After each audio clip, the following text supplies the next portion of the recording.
Alright, I'm going to explain to you guys how to use the vacuum former here. So you're going to take, we have our maxillary model all trimmed and ready to go. We're going to place it on our machine, on our vacuum former here. Move up. We're going to take our whitening material, plastic, open it up here, clear plastic. We will insert this into our vacuum former, making sure to cover all the plastic pieces around it here. We'll close it, tighten it up here.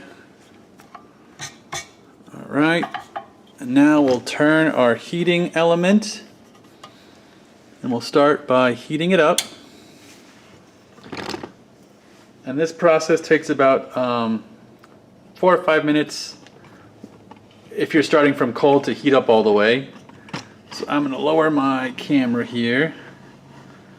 And okay. And now we're going to watch for the plastic to heat up. And we'll be looking for a bubble to form right around here.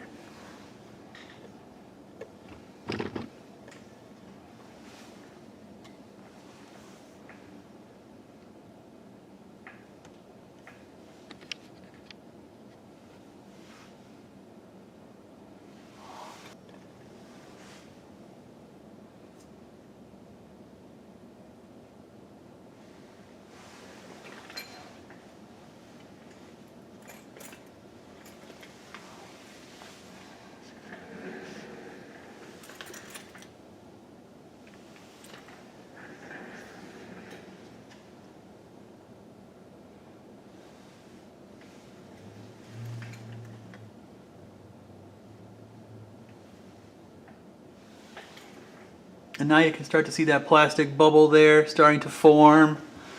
So that's when we'll go ahead and move our heating element out of the way. We're going to turn on the air suction.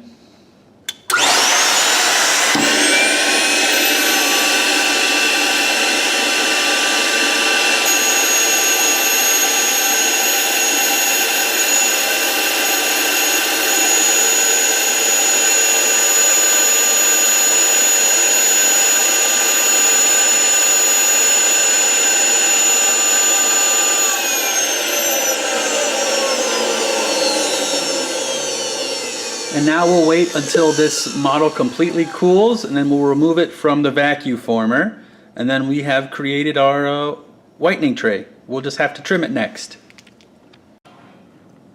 Alright, we're going to talk about fabricating a fluoride tray today. So I've gone ahead and pre-trimmed this guy.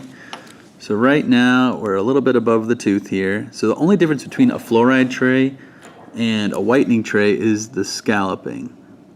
So in this case, we're going to go cut right across. So we'll put this back on the model. And we're going to take a pen or a pencil, whatever you got, and then we're going to just draw straight across our line here. And it should be about a millimeter above the marginal tissue, and that's where we're going to cut.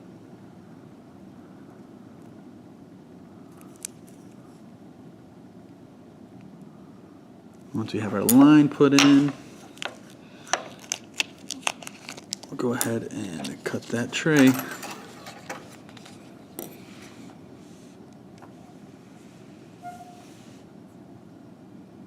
Again, right above the teeth.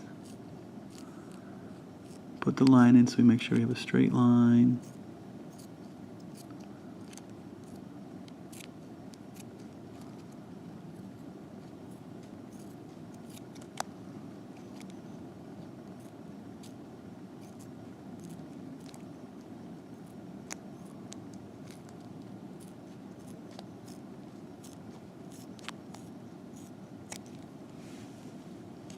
Alright, same thing on the linguals here.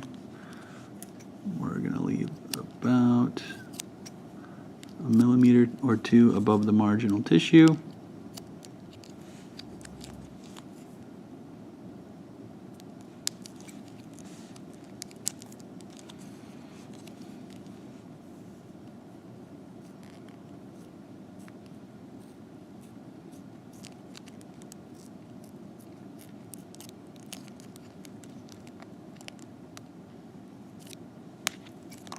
Okay, and there's our fluoride tray. Next, all you would have to do is torch it, and then it would be good to go.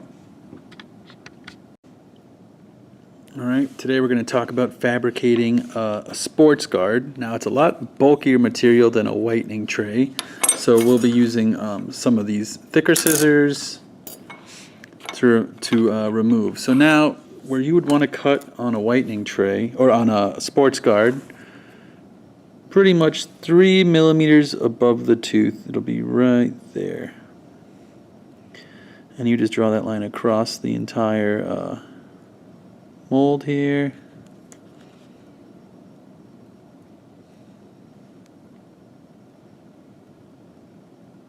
And then you would cut around.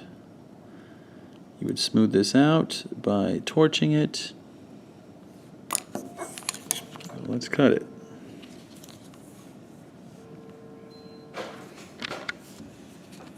So I went ahead and made some more cuts. We're following that line about a millimeter or two above the tooth.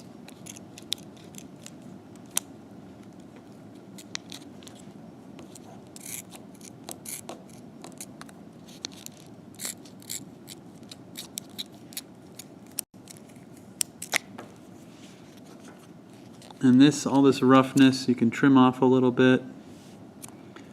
But eventually we'll torch this model and it'll be a lot smoother. And then I want to show you guys a finished pretty much sports guard here. So you can see how all the edges are rounded out. That's from the torching. And you see where it's cut. Like I said, about a millimeter or two above the marginal tissue here, a little bit more. So that's what we're looking for in a sports guard. So once our model cools, we'll have a product like this. So the first thing we're going to do is remove all the excess material around our whitening tray. Recommend these scissors. So we're going to go ahead and cut.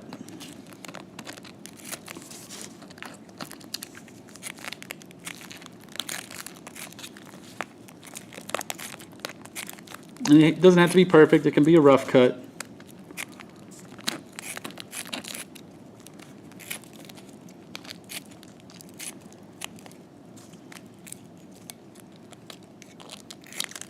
Alright, using those scissors, so we'll remove this. Now we're going to take our finesse scissors here. Go ahead, clean up this model a little bit.